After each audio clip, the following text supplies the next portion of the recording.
بسم الله الرحمن الرحيم.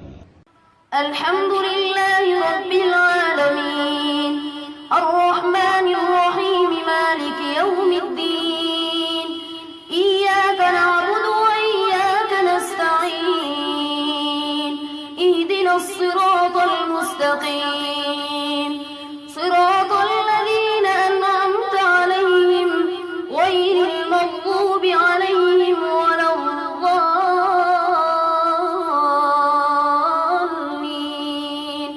وإن كان كبر عليك إعراضهم فإن استطعت أن تبتغي نفقا في الأرض أو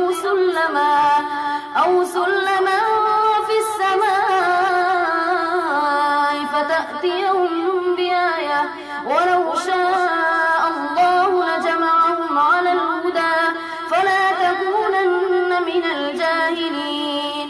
إنما يستجيب الذين يسمعون والموتى يبعثهم الله ثم إليه يرجعون. وقالوا لولا نزل عليه آية من ربه قل إن الله قادر على أن ينزل آية ولكن أكثرهم لا يعلمون. وما من دابة في الأرض ولا طائر يطير بجناحيه إلا أمم أمثالكم ما فرطنا في الكتاب من شيء ثم إلى ربهم يحشرون.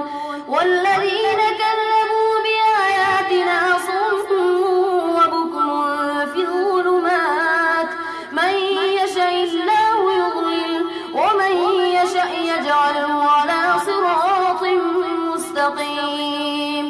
قل أرأيتكم إن أتاكم عذاب الله أو أتتكم الساعة أغير الله تدعون إن كنتم صادقين بل إياه تدعون فيكشف ما تدعون إليه إن شاء وتنسون ما تشركون. ولقد أرسلنا إلى أمم من قبلك فأخذناهم بالبأساء والضراء لعلهم يتضرعون. فلولا إذ جاءهم بأسنا تضرعوا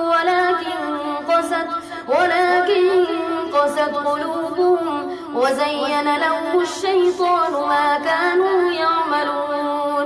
فلما نسوا ما ذكروا به أنجينا الذين فتحنا عليهم أبواب كل شيء حتى إذا فرحوا بما أوتوا أخذناهم بغتة فإذا هم مبلسون.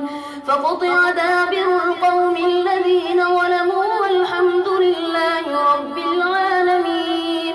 قل أرأيتم إن أخذ الله سمعكم وأبصاركم وختم على قلوبكم من إله غير الله يأتيكم به انظر كيف نصرف الآيات ثم هم يصدفون. قل أرأيتكم إن أتاكم عذاب الله بغتة أو جهرة هل يهلك إلا القوم الظالمون. وما نرسل المرسلين إلا مبشرين ومنذرين فمن آمن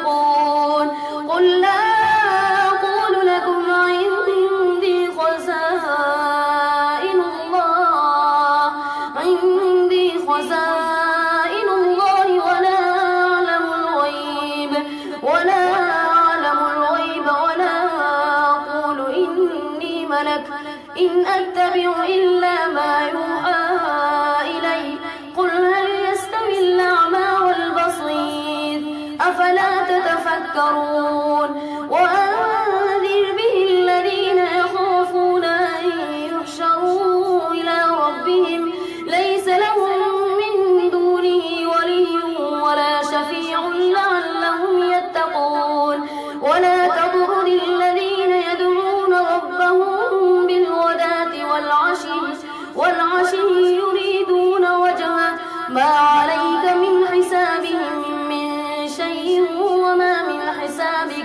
وما من حسابك عليهم من شيء فتطردهم فتكون من الظالمين